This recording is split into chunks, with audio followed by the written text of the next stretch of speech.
Mitch McConnell is threatening the Democrats.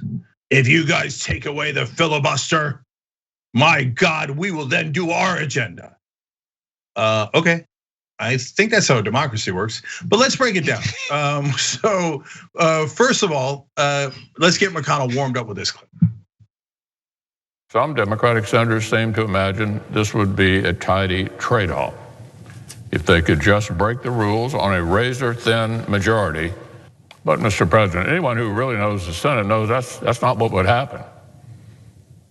So let me say this very clearly for all 99 of my colleagues.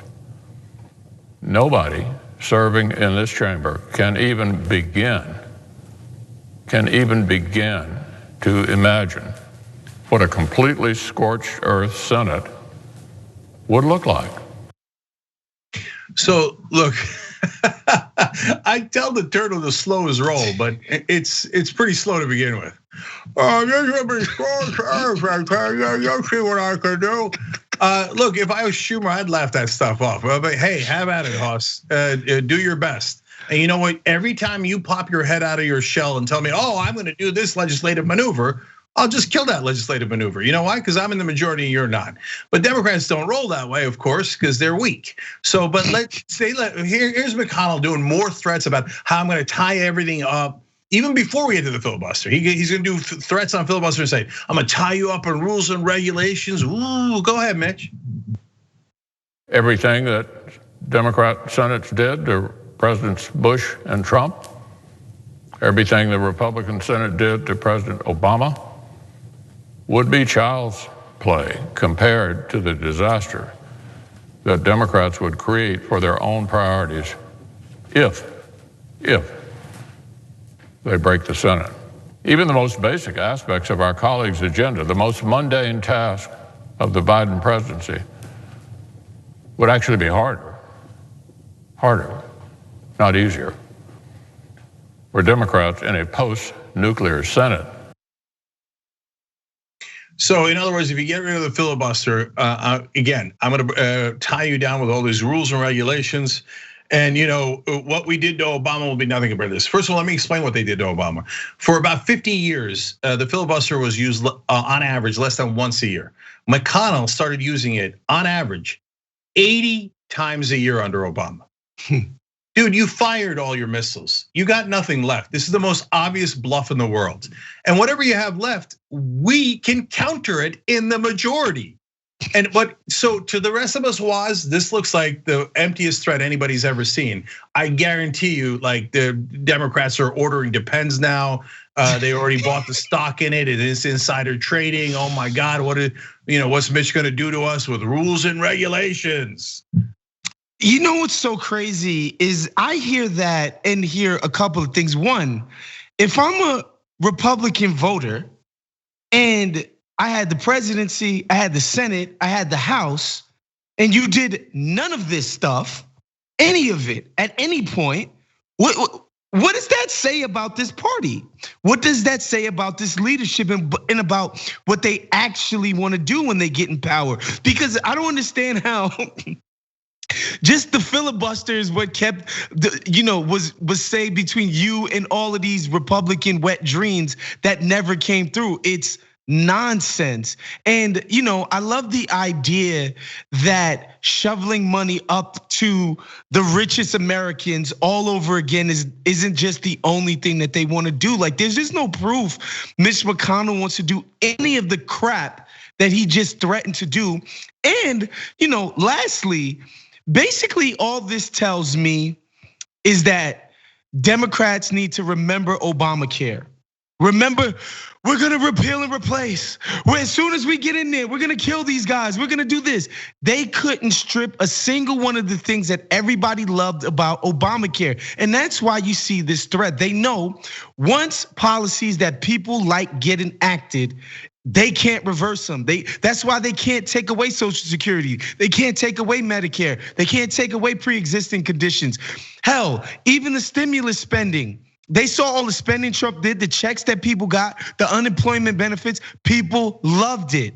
They know they can't campaign against this stuff once the genie gets out of the bottle. And that's why Mitch McConnell has to come out with these threats, because he knows he is dead in the water the second that anything meaningful gets passed for the people of this country. So look, Woz is so on top of it, because I want you to now watch the second half of what McConnell says, and you're gonna see exactly what he's talking about, okay? So let's show you 2 clips here. Start with the first one here, go ahead. As soon as Republicans wound up back in the saddle, we wouldn't just erase every liberal change that hurt the country. We'd strengthen America with all kinds of conservative policies with zero input from the other side. First of all, what input did you ask for when Trump was in charge? Oh, come on. Do people look at this with a straight face? Remember when Trump was like, look, I'm really looking forward to a lot of input from the Democrats. And McConnell was like, oh yeah, keep that input coming in. Okay, zero. But mainly to Woz's point now, watch this last part. How about this? Nationwide right to work for working Americans. Defunding Planned Parenthood in sanctuary cities on day one. A whole new era of domestic energy production. Sweeping new protections for conscience and the right to life of the unborn. Concealed carry reciprocity in all 50 states and the District of Columbia. Massive hardening of security on our southern border. Look, the extreme right wing is nuts on a lot of stuff, but they are right about one core thing, which it's the same thing that we believe about our side, which is that establishment Republicans don't mean a word of what they say. Now, the agenda that he just listed is the top agenda of the Republicans. They had everything. Woz nailed it. They had all the branches. They could have passed anything they wanted. They didn't pass any of that stuff. Why? Guys, why? Why don't the establishment Democrats ever pass anything they claim that they want? And the establishment Republicans never pass the things that the right wing wants? Because they're not here to serve you, they're here to serve their corporate donors. So the only thing that ever passes is things that the Chamber of Commerce has accepted. So what, under Trump, what was that? They didn't even bother building a wall. They're like, there's not enough money in that, right? They passed a $2 trillion tax cut for the richest people and mainly for corporations. And then on top of that, what did Trump pass and then Biden pass? COVID relief. Well, that sounds pretty good. That comes to us. We kind of like that, right? Yes, there are parts of it that are great. But the majority of the money went to multinational corporations through the first relief package and through what the Federal Reserve did, up to $4 trillion of money printed and handed off to corporations. And even the money that went to us under the new Biden bill, it stimulates the economy and then helps those same businesses. And that's why they were okay with it. What was the one part that the corporations were not okay with in that bill? Raising your wage. Yep. So the $15 minimum wage got stripped out, not because of Democratic or Republican priorities. And remember, 75% of the country, including an overwhelming majority of Republicans, wanted that provision in the bill, okay? But it got stripped out because the only person or the only entity that counts said no, and that was the Chamber of Commerce. So business 100% controls both establishment wings of the Republican and Democratic Party. Man, it's so crazy because all you have to do is think about these things in the frame of who benefits, right? Like obviously we would all benefit from universal health care. We would all benefit from not being left to the whims of whatever job we work for, whether or not they felt like giving us health care and paying for it. And why do they want to keep that as something they're responsible for? Because it's a bargaining chip. They say, oh, we don't have to increase your wage. We're letting you live on health care. Why would we pay you more?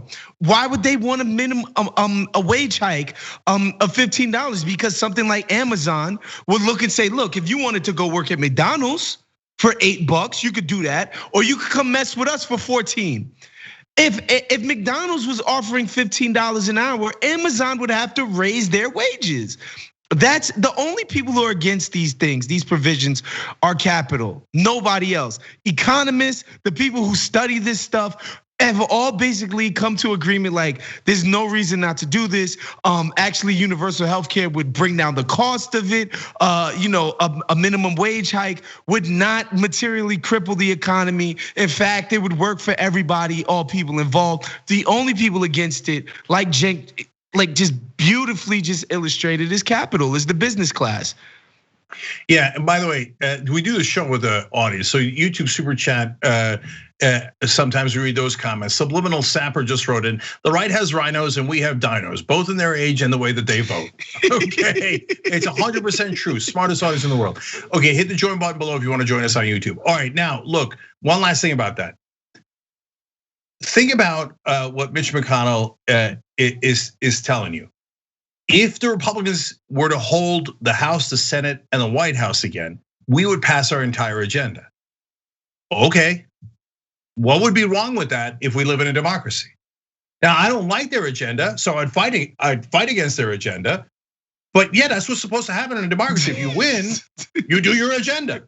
Instead, the filibuster and all these rules and regulations in the Senate are used to make sure that they could pretend that they're gonna do something for the two sides and never actually do it. That is not how a democracy is supposed to work. It's in a democracy, the side that wins is actually supposed to do their agenda. And so he's now threatening the Democrats, like, if you guys actually stop bluffing and actually do your agenda, then we'll do our agenda. And the chamber will be really, really mad with both of us. Okay, you know what that entire Mitch McConnell speech was? Crying to mommy. Okay, and mommy is the Chamber of Commerce. Mommy, they're gonna do something you don't want. They're gonna force us to do things we don't want, mommy. Boom, go back in the show. Thanks for watching the Young Turks, really appreciate it. Another way to show support is through YouTube memberships. You'll get to interact with us more. There's live chat emojis, badges. You've got emojis of me, Anna, John, JR. So those are super fun. But you also get playback of our exclusive member-only shows and specials right after they air. So all of that, all you gotta do is click that join button right underneath the video. Thank you.